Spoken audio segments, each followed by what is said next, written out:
Hi and welcome back. In my previous video, which was day one of my Wales trip, I stopped over at Coco's Wild Camp in Powys, where I was lucky enough to catch the camp's Halloween celebrations.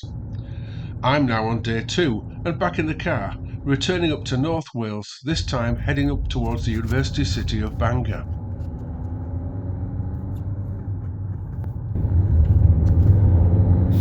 Well, we're now back on the road, and typically the weather that this morning had shown so much promise has now gone back to being overly moist. One of the pluses of camping in your car is a bit of rain doesn't put an end to any camping trip. Well, enough about the weather. So anyhow, back on with the trip. Why Bangor? Well, some time ago a friend of mine told me that he'd made a stopover for a night on a car park overlooking Bangor's Pier. Hell, I didn't even know it had a pier, but I'm hoping to find it. So now a bit about Bangor for those who have never heard of the place. Well, if you ever look at a map, Bangor is the city that connects Anglesey to mainland Wales, now via two bridges, one of which is Thomas Telford's Menai suspension bridge, but I'll talk a bit about that one later. Bangor has a population of around 64,000 people, but this number fluctuates greatly as many are students at the city's university. It has a wonderful cathedral at the centre, and it's quite pretty. However, the construction of a large out-of-town shopping outlet has changed the feel of the city's centre, reducing it to mainly small shops. Still, as I said, it's far from unpleasant and clean and safe, just now a great place to buy vapes and mobile phones. As a pedestrian, you'll find directions all over the place, but there's not too many of those brown touristy signs. I found the pier more by luck than anything. Heading north towards Conway, I took a guess that with the Menai straight to my left, a road to the pier must be somewhere here. Bangor isn't exactly a seaside resort, so you'll not find too many rows of guest houses akin to Barmouth or Llandudno. That being said, things change a little down the road to the pier, and on a sunny day I'm sure you would find this area far more inviting. This was the car park for my night stop. Not too bad a view of the pier and across to Anglesey, though you'll have to choose your parking spot very wisely to find a level bit. During the pier's opening hours you can pay for parking, which is £2 for the day or £20 to stop over the night. Though as there are no machines and nowhere to pay once the pier's gate closes, which was about 6 o'clock on the day of my visit, a fair few campervans arrived up just after 6 p.m. I personally didn't mind coughing up the money as it goes towards the maintenance of the pier. There are some clean toilets just off the car park, but I think they closed about 6 p.m, probably by somebody off the pier. At the top of the car park is a pizza place, and there's also a chippy, but I'll talk about that later. Anyhow, on to exploring the pier. This is a wonderful structure, but not one of those slot machines and dance hall entertainment factories you usually find. It's pretty, probably best described as quaint. It is typical Victoriana, with influences taken perhaps from British colonialism, especially India, as this sort of thing was very much the fashion. I'd guess entertainment way back then would have consisted of brass band recitals. At first glance, once you get past the gates and the attractive decoration, you'd think this was just another bridge across to Anglesey, but once you get to the end, you'll see it's far too short. Small kiosks are placed at regular intervals from where you can buy refreshments or the usual seaside trinkets. The views, when the weather permits, allow you to spot the real bridge crossings in the distance. Look over to the island and enjoy the maritime movements going on up and down this unique piece of coastline. Some of my fellow overnight campers were there to fish off the pier, but most people, including many locals, were using the pier for fresh air, exercise, or wandering down for a coffee. Did I say the C word? Well, when you finally get to the end of the pier, there is a domed pavilion, which houses a tea room, where I got a warming coffee and a delicious slice of cake. Well, it stopped raining for 5 minutes, but either way, I've got myself in shelter at the end of the pier. Behind me, you can see Anglesey, which is really brilliant. This is a marvellous old pier. I love these old buildings and things like this, all industrial archaeology and all that sort of thing. But this was built in around 1896 and cost just short of £14,500, which modern day equivalent is about £2 million.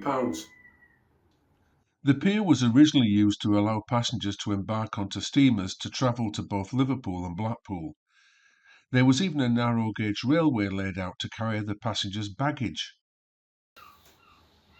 The pier is 1,541 feet long, which is 470 metres, which makes it the longest pier in Wales and one of the longest in the UK.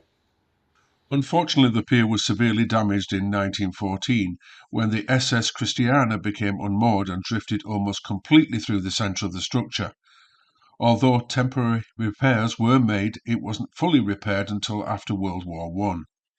Eventually the pier fell into a state of disrepair and was closed in 1971. However, in 1982 Bangor Council bought it back and, with the help of public subscriptions, restored it back into the condition you see today, and eventually it was reopened in 1988. It's now a Grade 2 listed structure and won the coveted Pier of the Year award in 2022. Well, enough of the pier. Time for something to eat, I think. Now, if Italian or pizza on the car park is not for you, then remember that chippy I mentioned earlier? Well, you'll be delighted to know it's also a pub. Just imagine it.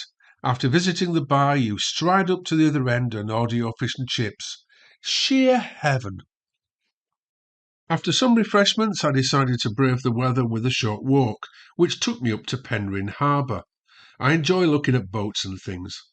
I wonder if the chap who owns Coco's Wild Camp fancies a boat. And look at this for a boatyard. I'm sure if I knew more about photography, I could have made more of this. Oh, and if the fish in the pub wasn't for you, a visit to this place and you can make your own. Now, you can't visit Bangor without taking a look at the Menai suspension bridge, which was completed by Thomas Telford back in 1826. It was one of the world's first major suspension bridges and only the second to take vehicular traffic. It was designed to take both people and goods from London along the later-named A5 to the port at Holyhead, from where ferries could sail across the Irish Sea to Dublin. From the bridge you can look south to see the later-built Britannia Bridge, which now takes the A55, or north and see the Bangor Pier in the distance. Well, in conclusion, that was Bangor. And not a bad place, clean and tidy, got a few interesting things, but this was meant to be somewhere to pull in for the night. This was not a stopover in the true sense. It's if you're going from A to B and you need somewhere to pull in, this is a good spot to pull into.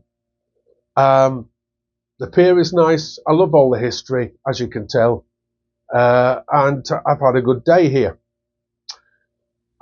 It has left me with a bit of a puzzle, though. Being an older end, I remember back to the 1980s, or the very early 1980s, and there was a folk band by the name of Fiddlers Dram, and they wrote a wonderful song about Bangor. Didn't we have a lovely time the day we went to Bangor? But the song just bears no resemblance to the place. It's nothing like Bangor. In the song it mentions walking on the sands, going off on pedalos, fun fairs, Ferris wheels, and Bangor has none of that. It's not a seaside resort, it's a university city, to be fair, and the pier's the only bit that remotely identifies as being seaside-ish. There was at the time a little bit of a, excuse the car, a little bit of a, I don't know what's the word, a discussion going about, because the people in Rhyl is a town that's north of here that is a touristy place, It's got a fun fair. It had a fun fair during the 1970s and 80s. A fun fair with a Ferris wheel. There was pedalos. There is a beach with a promenade that you can go walking up and down. It fits the song, and another racing car, but it just wouldn't work. They needed that extra syllable. So was the song altered to fit, or what? I'll leave it for you to decide. There will be a link in the description to Fiddlers Dram, so please have a listen and have a look and see what you think. Right, it's time for me to move off. I'm heading off up north to Llandudno, which is very pretty and another very touristy place, and it's full of all sorts of wonderful things. And I'll show you a little bit of that. But more importantly, I'm going there to show you some wonderful wildlife, because you know me, I was out there watching badgers. I'm going to take you to somewhere special. So please, if you haven't already, do subscribe to the channel. It means so much to us as people with the smaller channels. Share it amongst your friends, and do comment. Comments within YouTube is great, or we do have the Facebook channel. I'd love to hear from you.